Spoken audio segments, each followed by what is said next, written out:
ਲੋੜ ਕੀਏ ਨਾਲੇ ਕੀ ਲੱਗੇ ਸ਼ਹਿਰ ਬੰਬੋਲ ਦੇ ਨਾਲ, ਅਸੀਂ ਆਪਣੀ ਬਾਲ ਕੇ ਸੇਕਨੇ, ਸਾਨੂੰ ਕੀ ਲੱਗੇ ਕਿਸੇ ਹੋਰ ਦੇ ਨਾਲ।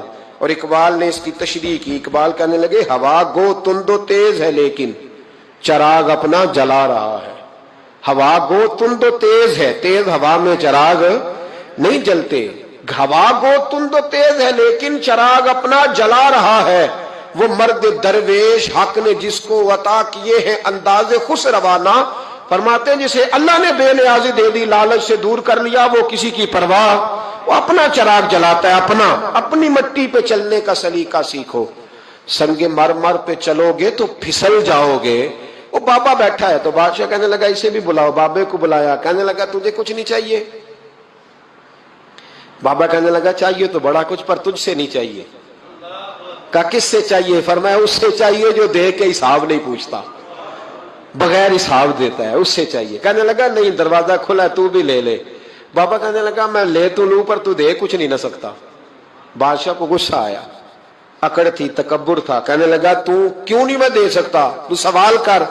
تو بابے نے ساتھ والے فقیر سے لکڑی کا کالا پیالہ پکڑا، ہوتے نا فقیروں کے پاس مانگ، لکڑی کا کالا پیالہ، تو کہا لو دے دو کچھ۔ اس نے فوری طور پر سونے کی اشرفیاں مٹھی بھری اور لکڑی کے پیالے میں ڈالی۔ اب جب پیالے میں ڈالی تو کڑ کڑ کی آواز تو آئی، پر پتہ نہیں وہ کدھر گئی ساری اشرفیاں۔ دوسری مٹھی ڈالی تو پھر کڑ کڑ کی آواز آئی، پر اشرفیاں کدھر گئی کوئی پتہ نہیں چلا۔ تیسری، چوتھی، پانچویں، بابے کا پیالہ خالی کا خالی، 2 دفعہ بھی، 4 دفعہ بھی۔ یہ بادشاہ لوگ ضدی ہوتے ہیں، مانتے نہیں جلدی، کیونکہ انہیں کسی نے بتا دیا ہوتا ہے نا سارا کچھ تم ہی ہو، اڑ جاتے۔ ہاں جو جس منصب پہ بھی بادشاہ ہوتا ہے اڑ جاتا ہے۔ اس نے کہا میں بھی ضدی ہوں، پیالہ بھر کے چھوڑنا ہے۔ ایک بوری منگا لی، دوسری منگا لی، تیسری منگا لیا۔ بابا خوش ہے، مطمئن ہے، چلو ڈالو، تم نے کہا تھا ملیں گی۔ اب وہ مٹھی ڈالتا، کبھی اشرفیاں، کبھی ہیرے، کبھی چاندی، پر پتہ نہیں کدھر جاتی۔ بالآخر آہستہ آہستہ بیک ہونے لگ گیا۔ وزیر کہنے لگا بادشاہ پیچھے سے بوریاں ختم ہو گئی ہیں، اب نئی منگانے لگیں گی، پیچھے کوئی چیز بھی نہیں، ختم ہو گیا سارا کچھ۔ انسان کسی کو کیا دے سکتا ہے؟ کیا ہاں وہ انسان بڑا نوازتے ہیں جن کے پاس خزانے بھی اللہ کے دیے ہوئے ہوتے ہیں، وہ نوازتے ہیں لوگوں کو، وہ نوازتے۔ کہا تو کیا دے سکتا ہے؟ بادشاہ جب تنگ آ گیا نا بادشاہ، تو گھوڑے سے نیچے اتر آیا اور بابے کے پیروں میں بیٹھ کے کہنے لگا بابا یہ پیالہ ہے کس بلا کا نام؟ نیچے کون سا کنواں ہے کہ جو کنواں جو نیچے گراتا ہی جاتا ہے اور جو بھرتا ہی نہیں ہے؟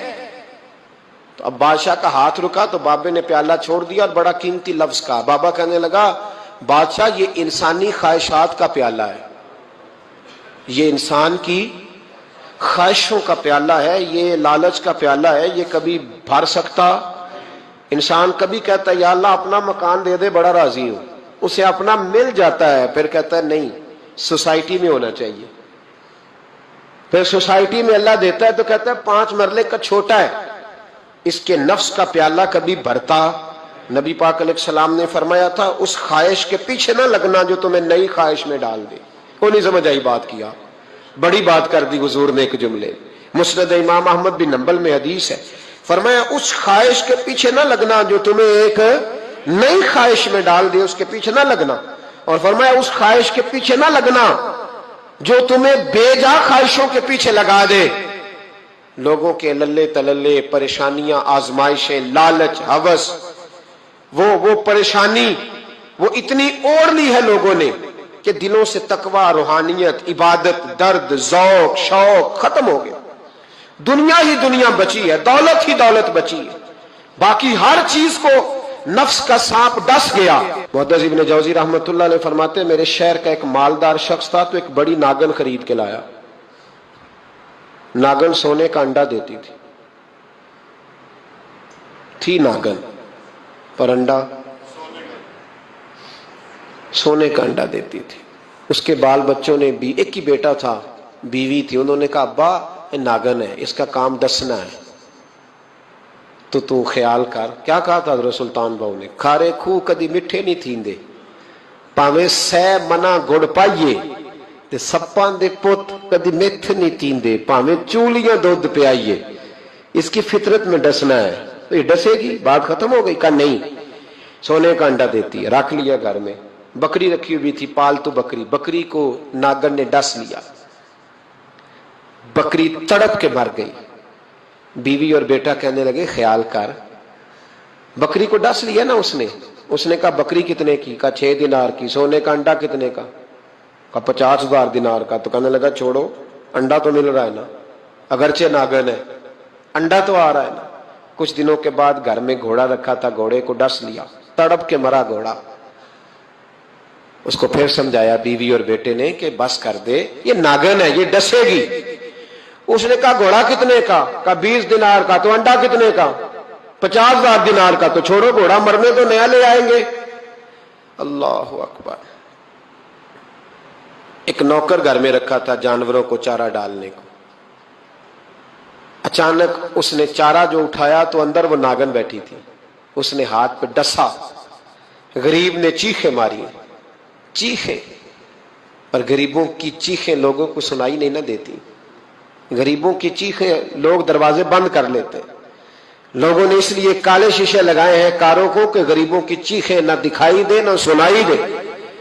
ناگن نے ڈسا, چیخنے لگا نوکر. لیکن غریب کا خون بھی سستا ہوتا ہے نا, اس کا سارا وجود زہر سے پھٹ گیا. لیکن مالک کو ترس نہ آیا, کہنے لگا نیا ملازم آ جائے گا. اب بیوی اور بیٹے نے پیروں میں بیٹھ کے سمجھایا کہ بس کر دے, اس کو چھوڑ دے کہیں یا مار ڈال, یہ ناگن ہے. اس نے کہا پاگل ہو گئے ہو, کبھی سونے کا انڈا دیکھا ہے؟ سونے کا انڈا دیتی ہے. وقت گزرنے لگا, چند مہینے سکون کے گزرے, لوگ بات بھول گئے. ایک دن سویرے سویرے کمرے سے ماں کے رونے کی آواز آئی, اور جب اماں چیخی خاوند دوڑا تو کہنے لگی لے تیرے سونے کے انڈے بچ گئے. اور وہ دیکھ میرے بیٹے کو ڈس کے بستر سے اتر گئی ہے. وہ دیکھ میرا اکلوتا بیٹا. ابھی بیٹے کو اٹھا کے طبیب کے پاس لے جانے ہی لگے تھے, وہ اپنے گھر کے دروازے تک پہنچا تھا کہ جناب اسرائیل پہلے تشریف لے آئے. اب جب واپس آیا, بیٹے کا جنازہ بڑا مشکل ہے باپ کے لیے اٹھانا, بڑا مشکل ہے, بڑا مشکل. رونے لگا, چیخنے لگا. ایک بیٹا وہ بھی پردہ کر گیا. جنازہ اٹھا, لوگ اس کو دفن کرنے کے لیے نکلے تو ماں نے بھی سارا سامان سمیٹا. ماں نے بھی واپس آ کے کہنے لگا تو کہاں جا رہی ہے؟ کہنے لگی اس ویڑے میں, اس صحن میں میرے بیٹے کی موت ہوئی. یہاں سونے کے انڈے بچے پر میرا بیٹا نہیں بچا. میں نے اس آنگن کو کیا کرنا ہے جس میں سونا تو پڑا ہو پر بیٹا ماں پکارنے والا ہو ہی کوئی نہ. میری تو ساری آرزویں اجڑ گئی, تیرے لالچ نے ہر چیز تباہ کر دی. کہنے لگا میں اسے مار ڈالوں گا, نکال دوں گا. اب کیا فائدہ, تو ختم ہو گئی بات. دے قدراں کچھ قدر نہ جاتی, کیتی خوب تسلی ہوں. دنیا دار پجاری زر دے, کتیاں دے گل ٹلی ہوں. اب کیا فائدہ. بی بی نکلی تو